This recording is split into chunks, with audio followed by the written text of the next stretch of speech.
Hey guys, and welcome to a new episode of The Tara Show. My name is Tara Babcock, and you're watching Zoomin.tv Games. Last week on this show, we talked all about the remakes that came out in the last 12 months, and this week, I want to talk about the upcoming releases that were announced at the Video Game Awards and the PlayStation Experience. But first, let's take a look at your opinions on all these damn remakes. Peep Dawkins said, I want some kind of remake in WoW, like a patch where they upgrade the graphics for the older expansions in vanilla. Didn't they already do that recently? I'm pretty sure they did that. They're also updating the character models, which I found pretty cool. I logged into Warlords of Draenor recently, and I looked at the character models when I was building my new toon, and they're definitely improved. I didn't even have to, compare or anything. Aaron Martzilo said, and I'm sure I butchered that name, I know what you mean for a balance of games to be remade. I don't think remakes should be done too soon, but older games, especially those you can't even get legally, should be allowed to make, enhanced editions. I 100% agree. I especially think they should remake really old games, like Pitfall. I mean, who's gonna have an Atari and who's gonna be able to hook that up to anything?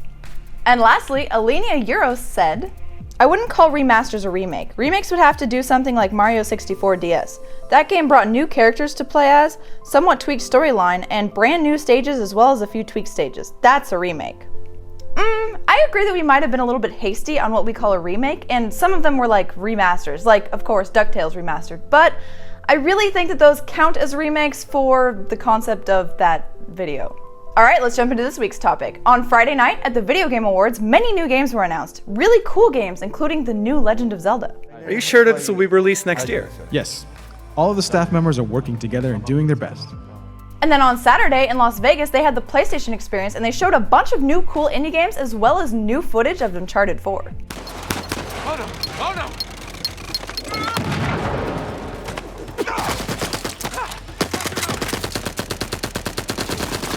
I think that's reason enough for me to make a whole show about what I'm excited about most. Okay, so first of all, Nintendo showed some new footage of the upcoming new Legend of Zelda adventure for the Wii U. This game is going to be open world, you can slide down mountains, and guess what? There's slow motion arrow shooting. And in situations like this, You can vault off the horse. yes. And while jumping, you can shoot arrows. As you guys know, I'm not the biggest Zelda fangirl, but I feel like this is the first real next-gen Zelda there's been. All of the remakes and all of the other renditions of Zelda have just been kind of cartoony and, not as amazing as this one. This one looks really crazy. It almost looks just like a regular next-gen open world game. It's really beautiful. And one of the games mentioned that is really high on Tim and Robert's wish list is No Man's Sky. Hello Games revealed some new gameplay footage in which we got to see new planets.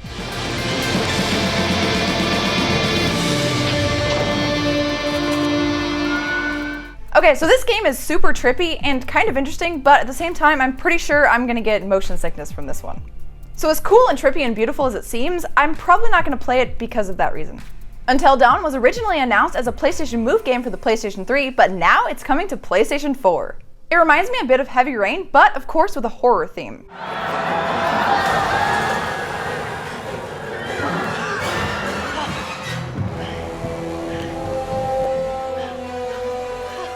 So for this one, I'm super hyped, and this is because it's going to be a great game to stream. But I always start these horror games and then end up not being able to finish because I'm too freaked out. So that might be the case with this one. But either way, I'm ecstatic, and I'm super excited to play it. Also, Heavy Rain is one of my favorite games, so if you can tie that into something that people would like to watch, like horror, I'm definitely excited.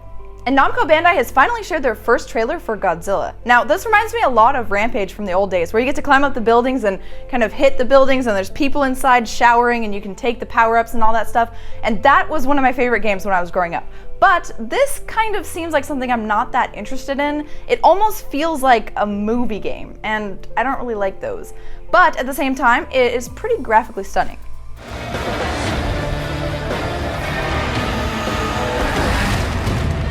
So Activision Sierra Entertainment released their first footage of King's Quest. This one's pretty cool because it reminds me a lot of Trine, and I love games like Trine.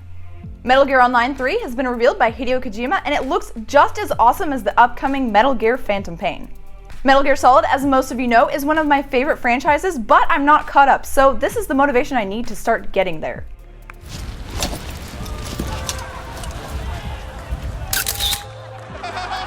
Yoshinori Ono is finally working on Street Fighter V. This game is going to be on the PC and the PlayStation 4. Why no Xbox One? Because, of course, Sony's paying. But I'm fine with that because, fuck Xbox. No offense, or maybe offense, I don't know.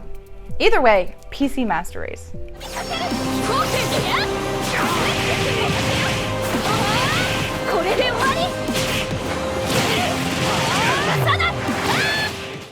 go wrong with a new Street Fighter, right? They're just like 2 rungs down from Tekken and Soul Calibur, in my opinion, but one of the most iconic fighter games and one of my favorites.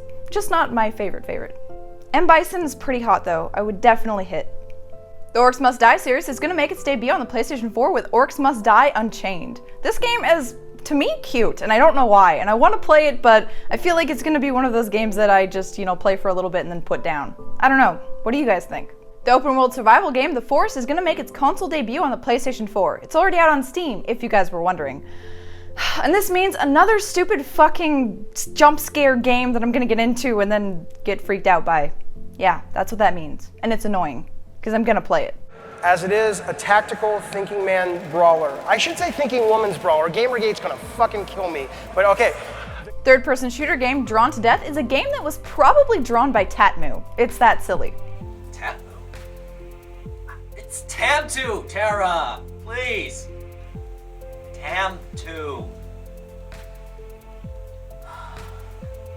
You play as a doodled hero in a pencil-drawn world, killing your opponents. Games like these are the reason that I really love indie games and surfing through indie games on Steam, because some of them are so freaking cute, and it looks a lot like one of those.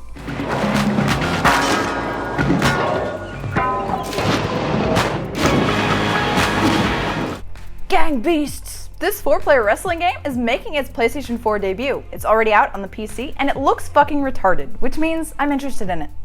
And of course, Sony showed off their PlayStation exclusive action shooter, The Order 1886. It looks like something that you guys would be interested in, so I wanted to show it off here in the video. I'm reloading.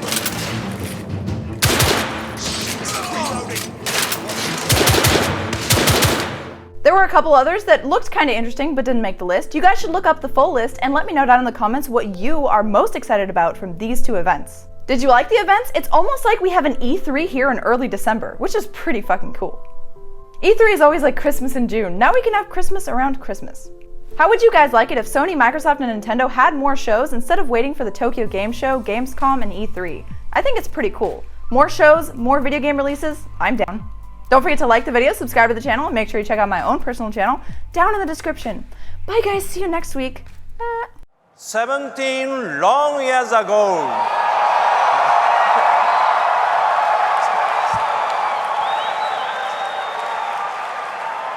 I'm happy to announce the PC release of the Final Fantasy VII exclusivity to PlayStation 4 this spring.